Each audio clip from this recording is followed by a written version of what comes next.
back again. Very quick video. Title says how I was able to lose over 10 pounds in less than like 2-3 weeks, and it's not that difficult.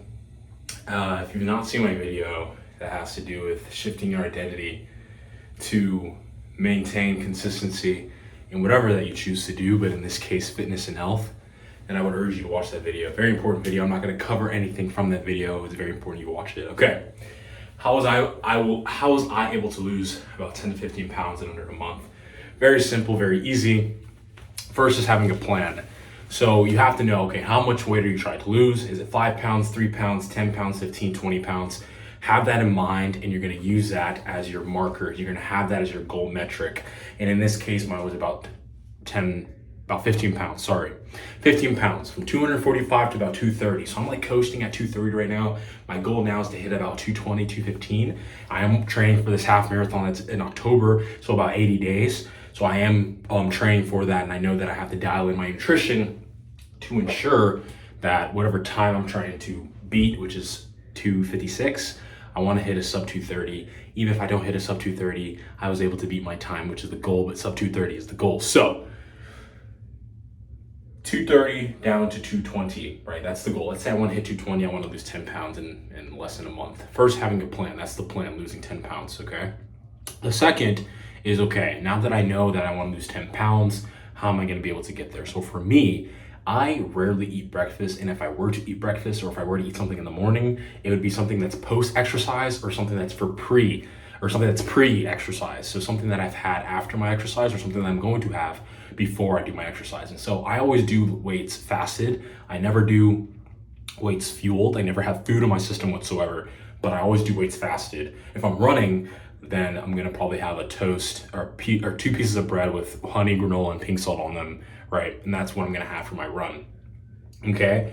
Other than that, that food doesn't matter because 1, you're replenishing calories, and 2, you're going to burn those calories anyway. All right, so I rarely eat breakfast in the morning because I do intermittent fasting, and there's a lot of science of intermittent fasting. Some people think there's not, which is kind of odd to me, that you can't just do a simple Google search and say, does fasting work? Is there benefits with fasting? And of course there is.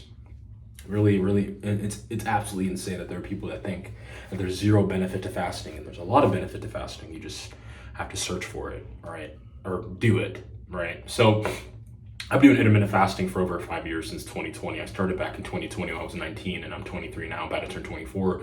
I've been doing it for so long, and it's helped me immensely. So I would recommend you to try intermittent fasting. And you're like, okay, what is intermittent fasting? Intermittent fasting is when you fast for a certain amount of time and eat for a certain amount of time. So you have an eating block and then you have a fasting block. So let's say I fast for 18 hours, then I eat for 6 hours, right? And that's not eat for 6 hours like you're eating for 6 hours. No, of course not. You have an eating block of 6 hours in which you have to eat food in that 6 hours.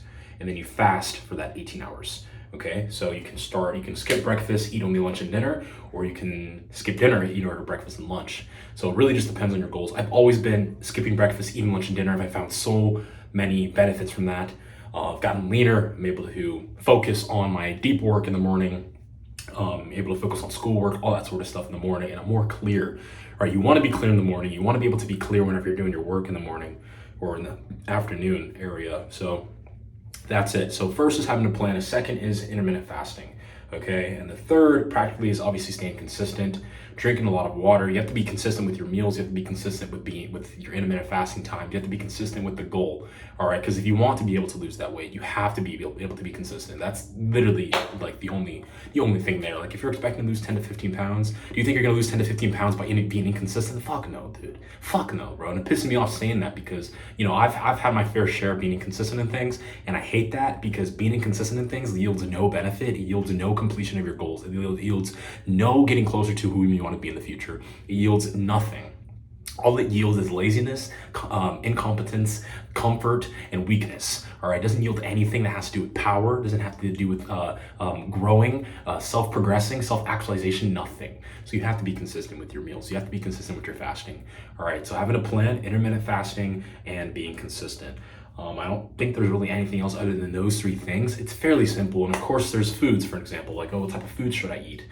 if you have to ask yourself before you put something, before you put some food in your mouth, if this is healthy for me, then you should not be eating it. All right, you should be eating whole foods. You should be having foods that don't make you bloat, non-inflammatory foods, foods that don't make you tired or anything like that, like McDonald's, Chick-fil-A, Wendy's, Burger King. All those foods are gonna make you tired. They yield 0 calories and they're not gonna help you get you closer to your goal. Okay, what I did is that I cooked for myself. Crazy, right? I cooked for myself. I didn't meal prep. Should probably meal prep, but I cooked for myself every single workout, every single day. And what I would do is that I would kind of semi-meal prep, is that I would get ground beef from the grocery store, and I would cook all of it. I would cook absolutely everything. I would cook all of it. And I would use that throughout the week, right? I would use that throughout the week, just having ground beef as like a foundation. And then my rice I would cook by itself. Vegetables I would air fry, I would put on the skillet, whatever. So that's kind of a cheat code that I did, is that for protein, whether it's chicken drumsticks, breast, tenders, steak, ground beef, turkey breast, ground turkey, fish, shrimp, whatever, cook it all in one day. And then just keep it in a Tupperware, keep it in the fridge or in the freezer, and then just warm it up when you're cooking your rice and your vegetables, or your other meals as well, or other ingredients. Boom. Unlimited protein, or not unlimited protein, but you get what I mean. So that's kind of what made my journey a little bit easier, was to cooking my protein first, and then after my protein was cooked up, after all that, I would store it in the fridge, store it in the freezer, and then everything else, if I wanted to make rice or vegetables, I could easily make that in less than 10 minutes. Finish that, warm up the protein, eat, take my vitamins, boom, that's it. So don't make this complicated. Don't make this harder for yourself than it already needs to be. You won't be able to lose it if you follow what I just told you to follow. There's many different types of ways of losing weight, but the one things that has helped me are having a plan, knowing how much weight I want to lose. And I wanted to lose 15 pounds and I did. Having a plan, or doing intermittent fasting, which is one of the best ways to lose weight, which is what I did and I've been doing for years. And number 3, staying consistent, which I was. You know, this was during my 75 hard, which if you've not known, I had to end it because of travel. It could just be an excuse for myself, could just be being a bitch, but who knows? I want to restart it, and I'm going to restart it this weekend with a group of people. So that'll be a lot better because I have accountability. I have individuals of whom I could, individuals of whom I could, I guess be accountable, stay accountable and all that with. And yeah, so that's primarily it. That's the end of the video. Hope to see you guys in the next one. Peace.